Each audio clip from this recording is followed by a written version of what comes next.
Chittagong Royals BPL শুরুর আগে থেকেই তর্ক বিতর্ক নানা সমালোচনা আলোচনা।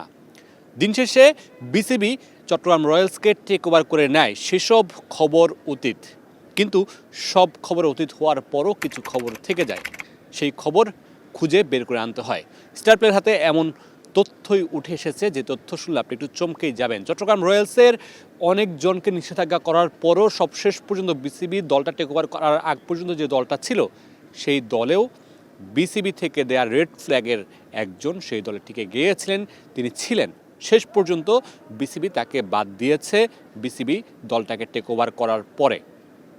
তার মানে বুঝতে পারছেন বিপিএলের ফিক্সিং বন্ধ করার জন্য বিসিবির বা বিপিএল গভর্নিং কমিটির যে তৎপরতা, যে অ্যান্টি কারাপশন ইউনিটের তৎপরতা, যে রেড ফ্ল্যাগের দলগুলোকে বা প্লেয়ারগুলোকে বা কর্তাদেরকে, টিম সংশ্লিষ্টদেরকে বাদ দেওয়া হয়েছিল, তারপরেও এত ছাঁকনি দেওয়ার পরেও একজন চট্টগ্রাম রয়্যালস দলে ছিলেন, রয়ে গিয়েছিলেন।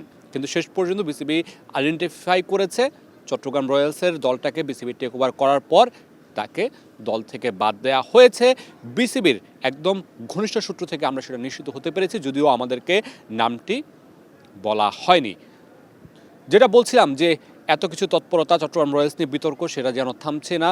সামনে কোন দিকে যাবে চট্টগ্রাম রয়্যালসের মুভমেন্ট, সেটাও এখন দেখার বিষয়। তবে বিসিবি ঢালাওভাবে চট্টগ্রাম রয়্যালসকে সাজাচ্ছে। বিপিএল গভর্নিং কমিটি থেকে যাদেরকে দায়িত্ব দেওয়া হয়েছে তারা গভর্নিং কমিটি তাদেরকে সাজাচ্ছে। তবে এখানে একটা বিষয় আরেকটু উল্লেখ করতে চাই, চট্টগ্রাম রয়্যালসের দায়িত্ব বাংলাদেশ ক্রিকেট বোর্ড নেয়ার পর প্রায় 7 জনকে চাকরি থেকে বিচ্যুতি করেছে বিপিএল গভর্নিং কমিটি। কথা হয়েছে এই 7 জনের সাথে কিন্তু আগের যে মালিক ছিলেন চট্টগ্রামের, তিনি চুক্তি করেছিলেন এবং সেই চুক্তি অনুযায়ী 7 জনের কিন্তু দোষ নেই। যদি রেড ফ্ল্যাগ থেকে থাকে 7 জনের মধ্যে একজনের আছে, তার দোষ আছে, তাকে হয়তো বিসিবি চেক করেছে, কিন্তু বাকি 6 জন বা বাকি যারা আছেন তাদের তো দোষ ছিল না। তারা কি তাদের প্রাপ্য টাকাটা পাবেন?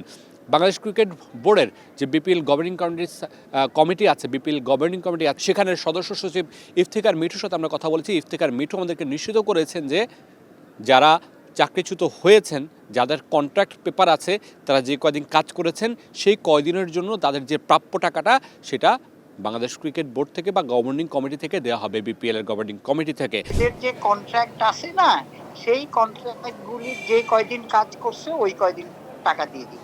আপনারা দিয়ে দিবেন?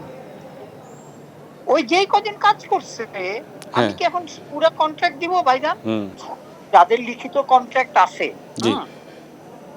যারা জমা দিতে পারছে, আমার কথাটা বুঝো। এখন কি করবে না, তুমি তো ভদ্রলোক, কিন্তু এরকম তো হবে কোন কোচ গিয়া বলবে যে আমি 20 লাখ টাকা পাইতাম, একটা কাগজ নিয়ে আসলো, কথার কথা। আপনারা আপনাদের জায়গায় রাইট, আপনারা আপনাদের লোক নিয়োগ দিয়েছেন, কিন্তু আপনারা যে লোকগুলোকে বাদ দিয়েছেন সেই লোকগুলোরও আসলে কোনো দোষ ছিল না। তার মানে হচ্ছে গন্ডগোলটা পাকিয়ে গেছে যারা আগে মালিক ছিল, ফ্র্যাঞ্চাইজি ওনার ছিল তারা। তো তাদের উচিত, আমরা যে কয়দিন, আমরা তো আমরা এগ্রি করি, যে কয়দিন আমরা ওরা কাজ করছে সেই হিসাবে আমরা তাদের পেমেন্ট করে দিব, আর বাকিটা যার সাথে কন্ট্রাক্ট করছে তার সাথে।